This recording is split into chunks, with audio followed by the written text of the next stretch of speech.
We were looking last week at the terms of lost and love and life as the three terms that will guide us in our study for this 13 weeks.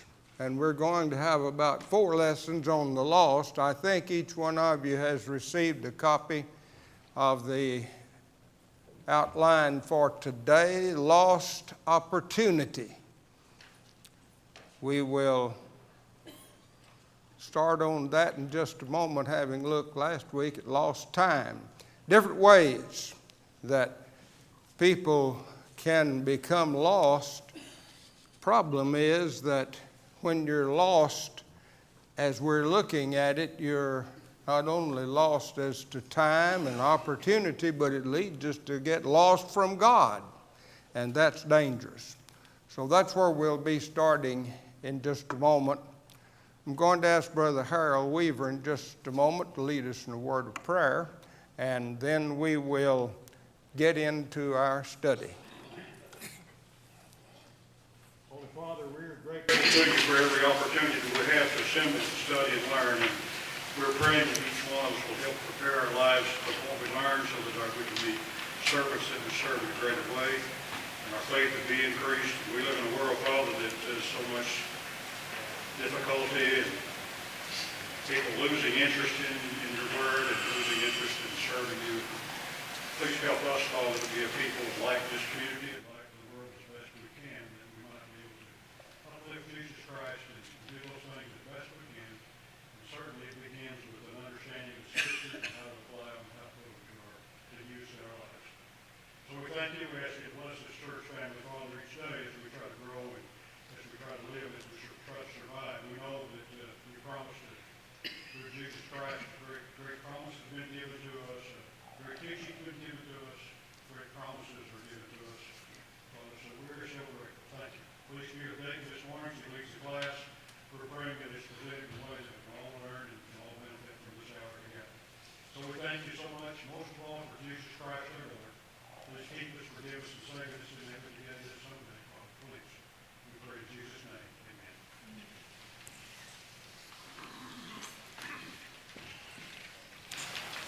Opportunity is a huge term, and it indicates potential progress, movement in some direction or in some way that will work for good.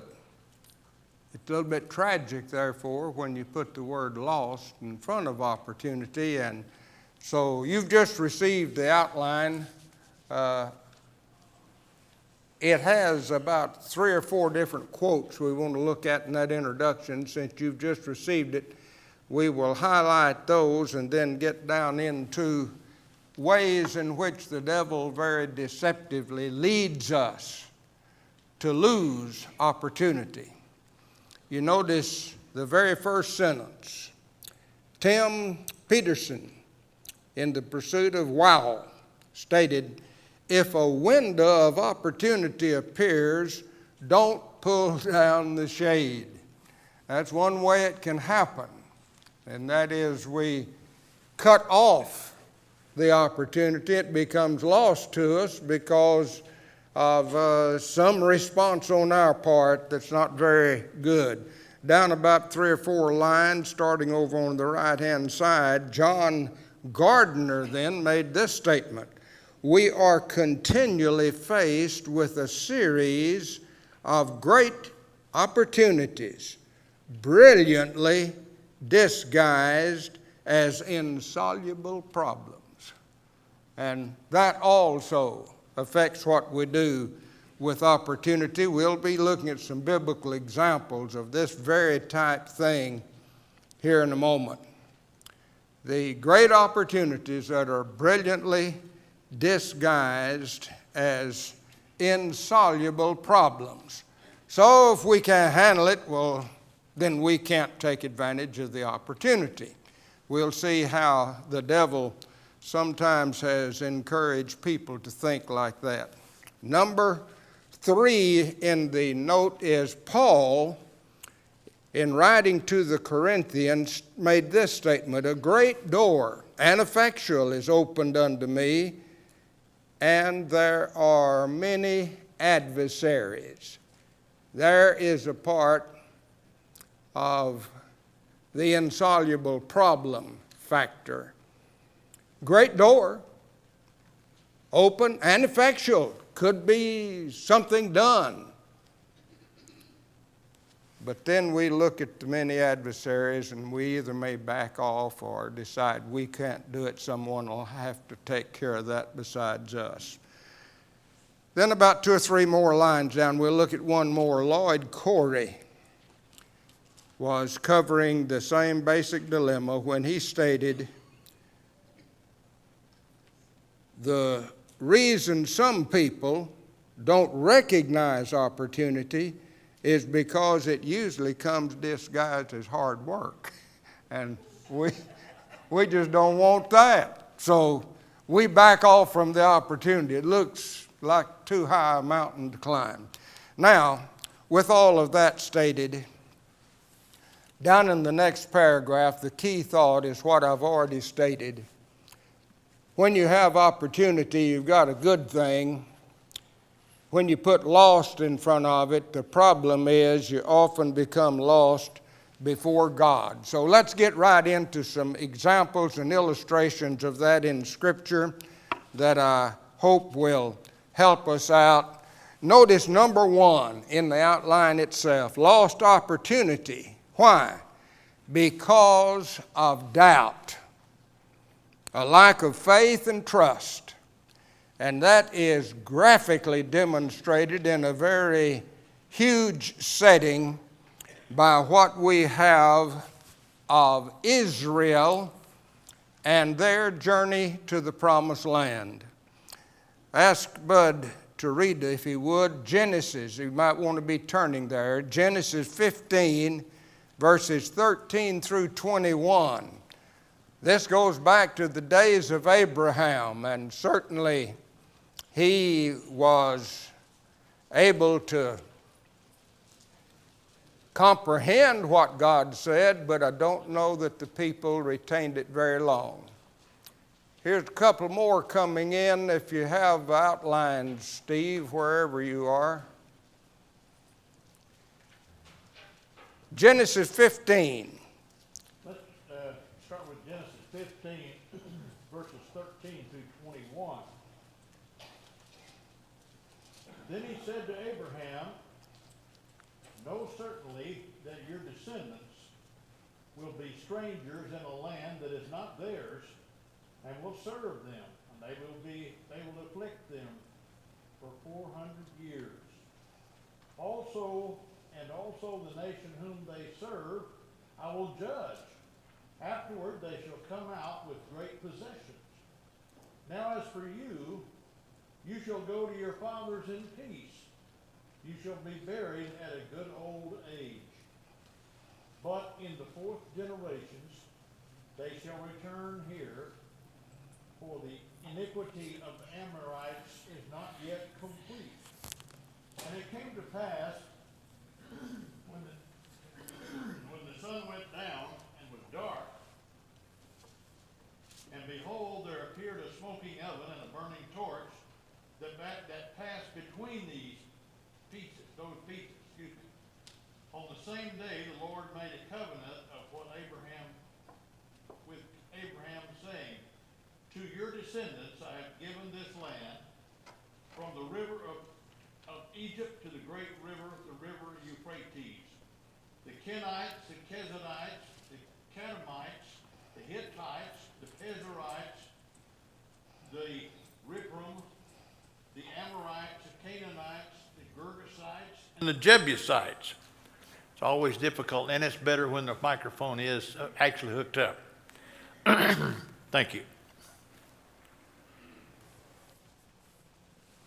This was stated to Abraham many years before it all happened, but it was stated in such a way that if they had listened to Abraham's message from God, they would have known that there was a land they were to receive, and it was where Abraham was at that time, because at this moment he's already traveled from the Ur of the Chaldees through Haran and back down into what has become known as the Promised Land. And it stated that they would be off into another area where they would be harassed for over 400 years. But did you catch the expression in what God told him at that time? That there would be 4 generations. Just think about it. Abraham, Isaac, Jacob, and then on down to Joseph. And where did he end up? Down in Egypt. And they were there for a long time. And then it was in the great deliverance after a Pharaoh had arisen who knew not Joseph, great deliverance that God, through the 10 plagues, gave them deliverance from the strongest nation and an empire that existed at that time in Egypt. And they were on their way out of Egypt to go into the land that God had promised them, and He had even given them specifics, as Bud just read, of the Hittites and Jebusites and all the different ites that were living up, and they knew where those people lived. And that was the land they were to be given by God. Now that was not only given in Genesis 15. You've got a string of passages, and we're not going to take the time today to look up how many times God kept promising them that they were going to be in that particular territory. There is one other passage I want us to look at. Look in Exodus, the 3rd chapter and verse 8. It's just one of the number of times that God identified what kind of land they were going to receive. Genesis 3 and verse 8. This is Exodus 3, verse 8. So I have come down to deliver them from their conflict there in Egypt of the Egyptians, and to bring up from that land, or bring them up from that land to a good and spacious land, to a land flowing with milk and honey. Identified the goodness of the place, to the place. And then he again starts giving the name of the Canaanite, Hittite, Jebusite, Perizzite, so forth. So another promise, except here he adds it's going to be a land flowing with milk and honey. In the outline you have after that the listing of their plan to go in from their beginning of the journey from Egypt, go into that land to spy it out. I'm just highlighting these things because most of you are familiar with those facts.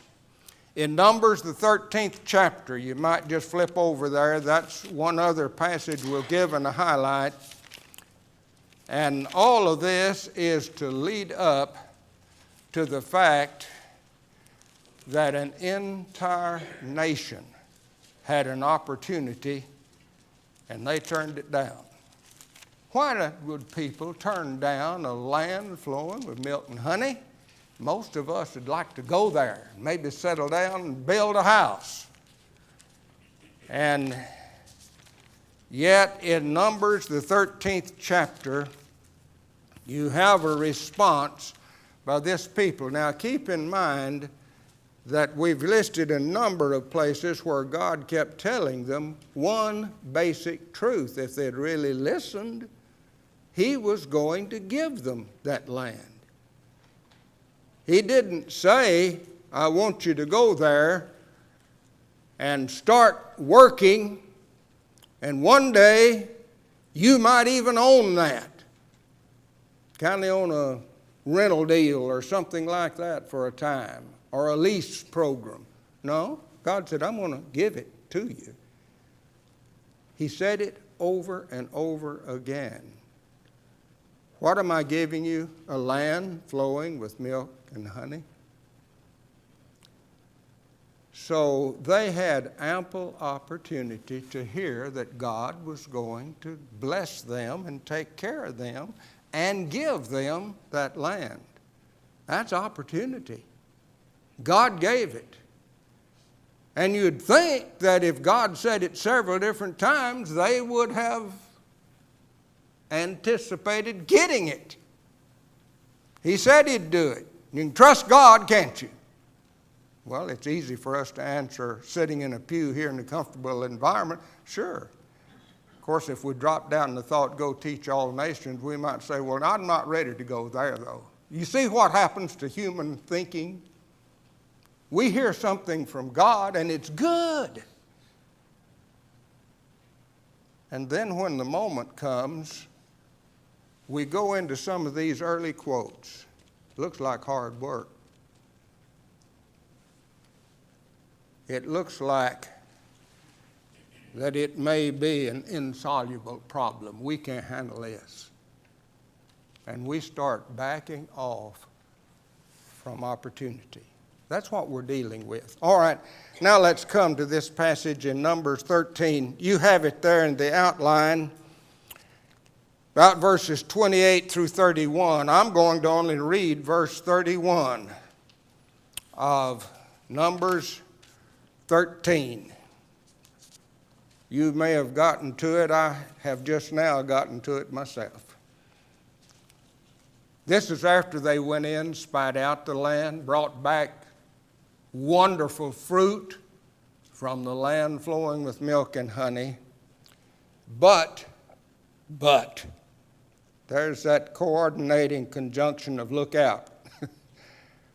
But the men who had gone up with him said, we are not able to go up against the people, for they are too strong for us. What's wrong with that? Were the Hittites and Jebusites and all of them stronger than Israel? Probably were, if you wanted to put it down on a toe-to-toe, face-to-face conflict.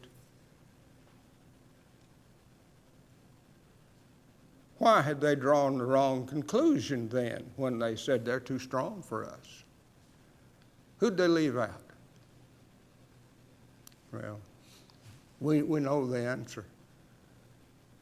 But we can turn around and do the same thing if we aren't exceedingly careful. Now then, let's come to Numbers 14, verses 32 through 35, and see the results of what can happen when an opportunity is lost. 14, 32 through 35. Here's God's response when they backed off from going in there. Too strong for us. But as for you, your corpses shall fall in the wilderness wanderings, and they shall suffer for your unfaithfulness. Drop on down to 34. According to the number of the days, that's when they had marched in for 40 days and all, God would turn it into 40 years. For every day you shall bear your guilt. There will be a year attached on to what you're going through for the next 40 years. Lost opportunity. They could have gone in. God would have given them the land, wouldn't he? But they didn't get it. And so from Egypt to the plains of Moab, you have an elongated cemetery where over 600,000 people died short of the promised land. Now that's how big an opportunity was lost. And it's not only that 600,000 didn't get into the promised land. Isn't that in a way a figure of the fact they will not get into heaven? And God is given the punishment pattern here in verses 32 through 35. It's a very sobering thought. Turn over to the next page, and we add up at the top, problem was they were lost before God. Then equally sad is the fact these people at one time believed in God and had ample evidence of God's power. Turn back now to Exodus 14 and look at that passage in that 14th chapter. Very clearly states that they at that time did believe in God, but want to make a point out of that. Verse 31, this is after they have really been delivered from Pharaoh and his army. 12 plagues have attacked Egypt. The situation was so severe in Egypt that the Egyptians actually gave gifts, didn't they, to God's people and asked them to leave. They finally got out of there without a shot being fired. Deliverance from the greatest government on the earth at that time. And so here was the results. Verse 31 of Exodus 14. And when Israel saw the great power which the Lord had used against the Egyptians, then they feared the Lord. And notice, they believed in the Lord and his servant Moses. Right at that moment, they believed. I added in the outline Mark 9:24. That's where the man said to Jesus many years later, I believe, help thou my unbelief. I'm sure that if I were to stop and just call names up and down from one row to another through this entire group, do you believe? You could very definitely say, yes, I believe, like Israel did here. Here's the question, how deep is your faith? I've used the illustration many times. If you had a grain of wheat, you've got faith. You've got wheat. If you had a bushel basket, you've got what? Wheat. But there's a lot of difference in a bushel basket and a grain. I believe and you believe. The question is, how deep do we believe? I added in there, and I'm going to just highlight this, Hebrews 11, 8 through 19.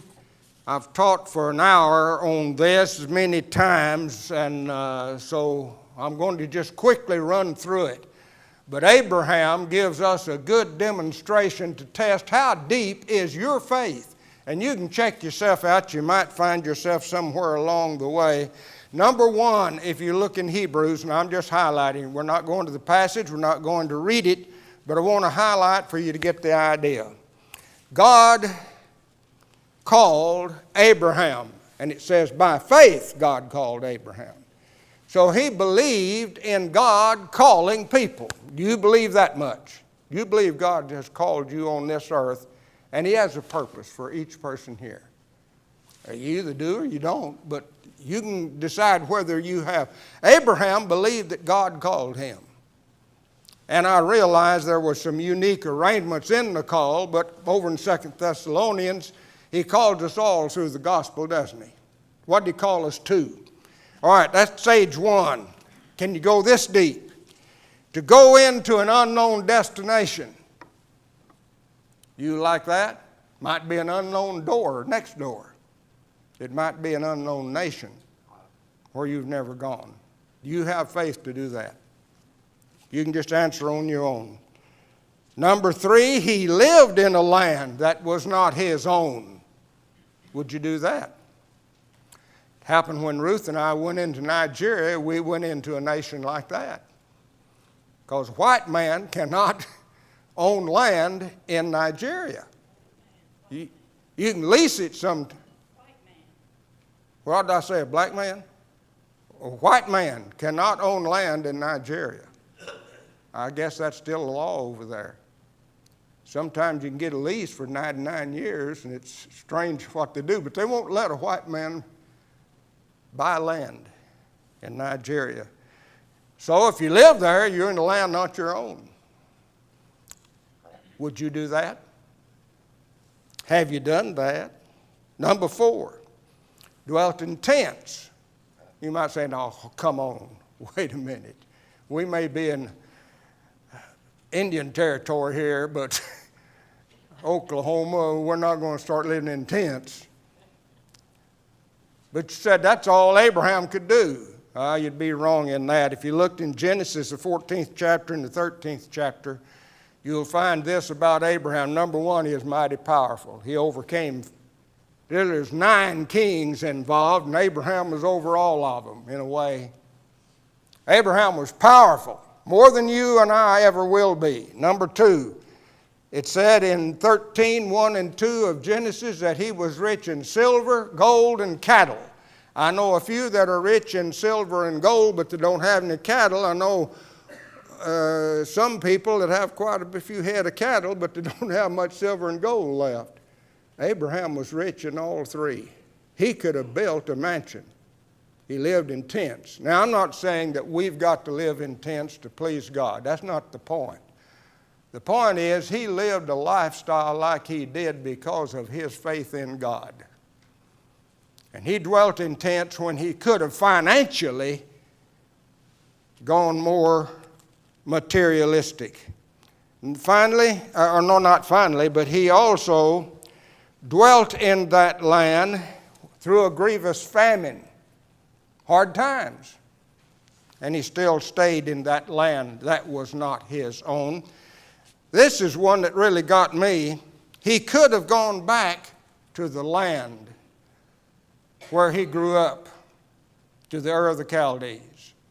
And I thought of the situation when we were evacuated out of Nigeria. Technically, the Nigerian government never did tell us we had to leave.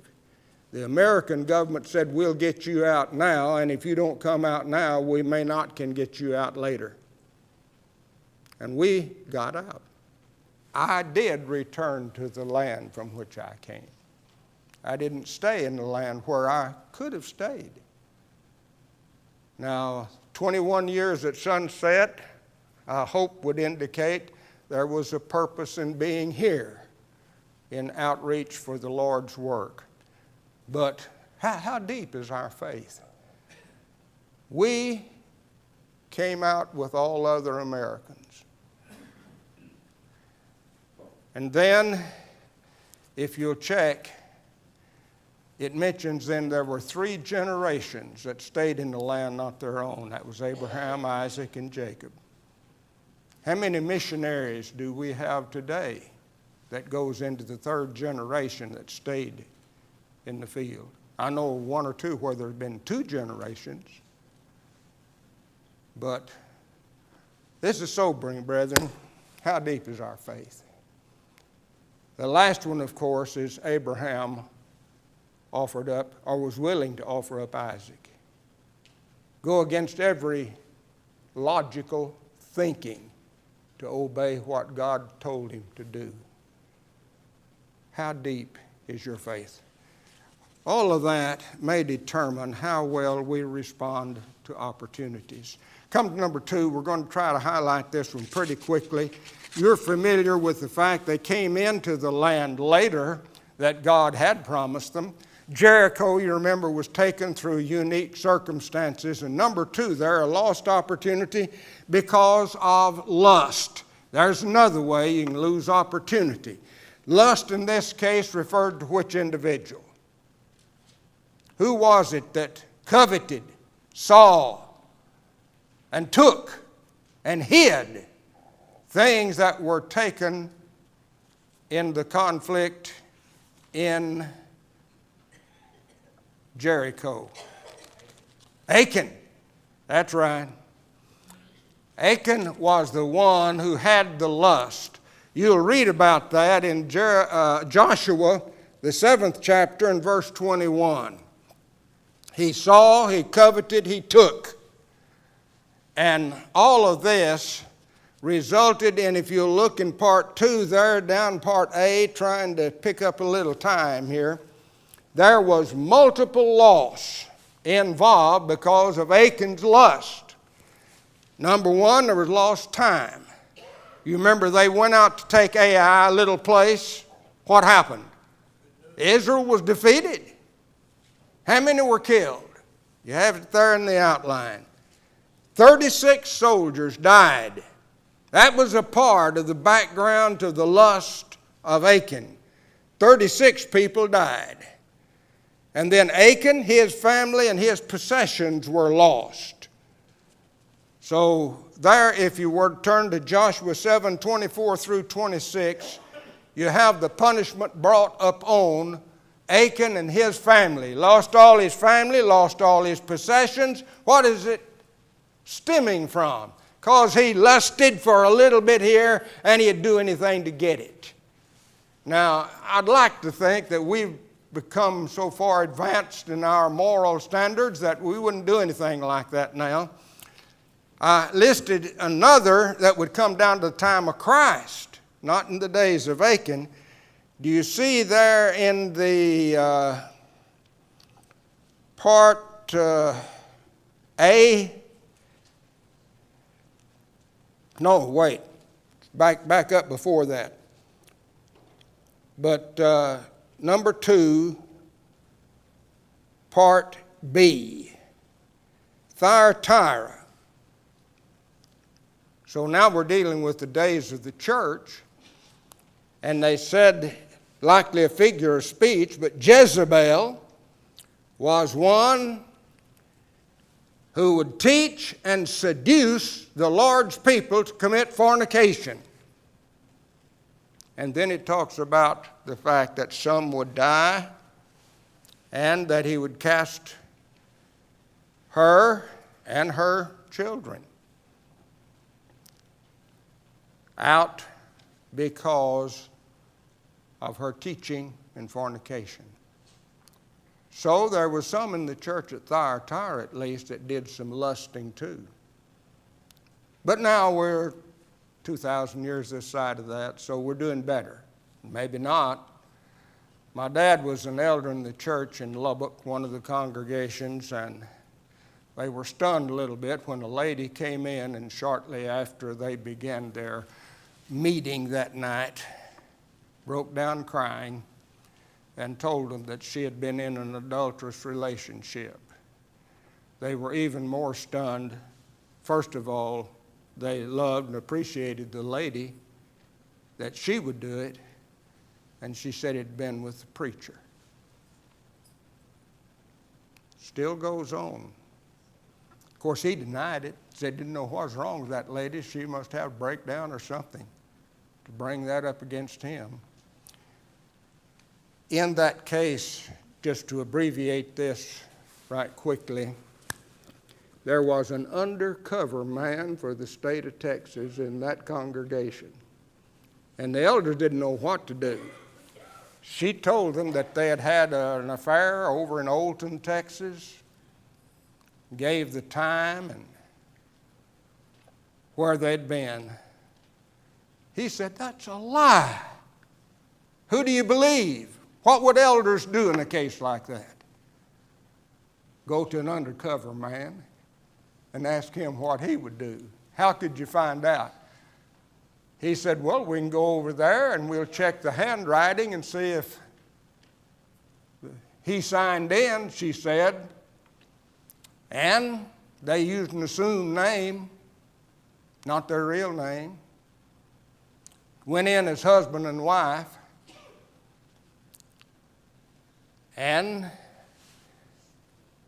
they got the undercover man. He brought a handwriting expert down from Amarillo, Texas. They went to that motel, handed the books over, and when you drop a badge, they'll let you look at their books. And they didn't tell this handwriting expert anything. All it did was, they had plenty of the preacher's signature at the congregation for signing different things.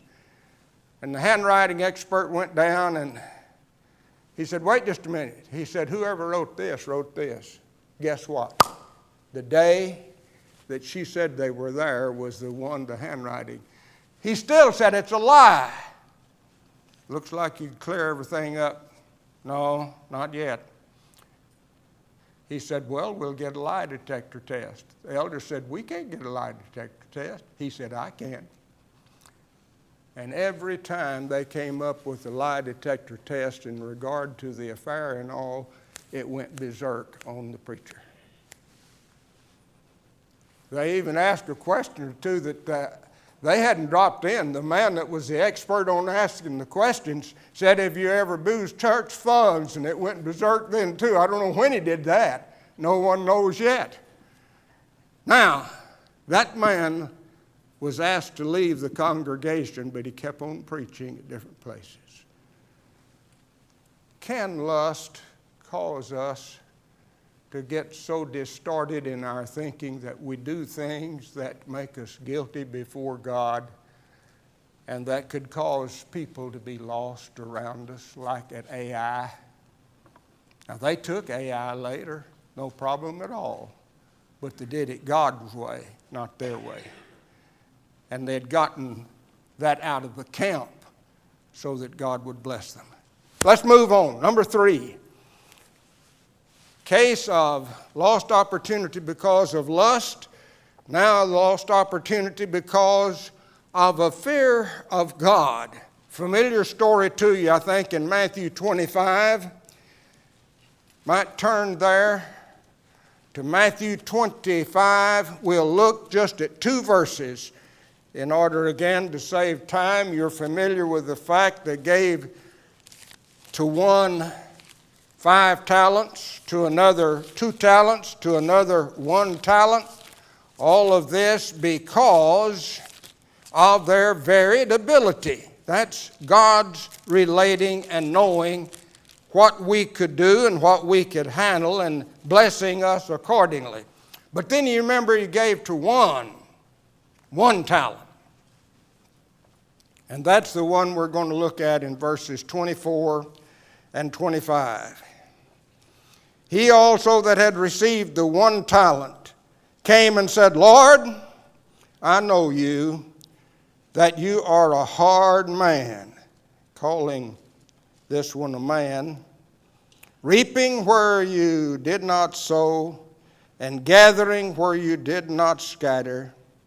And I was afraid and went away and hid the talent in the earth. Lo, here you can have it. He said you could have put it to the bank and you'd have drawn interest at least. You remember the story, just highlighting it. But he lost an opportunity and he lost his soul.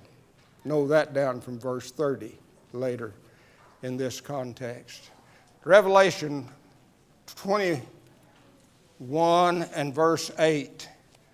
But for the fearful and unbelieving and abominable and fornicators and sorcerers and idolaters and all liars, their part shall be in the lake that burned with fire and brimstone. We may feel fairly good in regard to idolatry or adultery, fornication.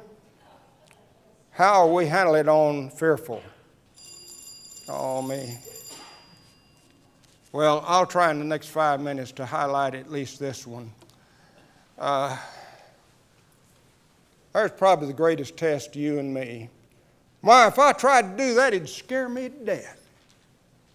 So I never do try it. I'd rather be scared to death trying to develop in the Lord's service than to be a fearful one before Him on Judgment Day and be cast into a lake of fire and brimstone. How fearful are you in the Lord's work? Don't ask me to do that. It might be lead a prayer. It might be go see a neighbor. It might be teach a lesson. A lot of different levels of serving. But that's not natural for me.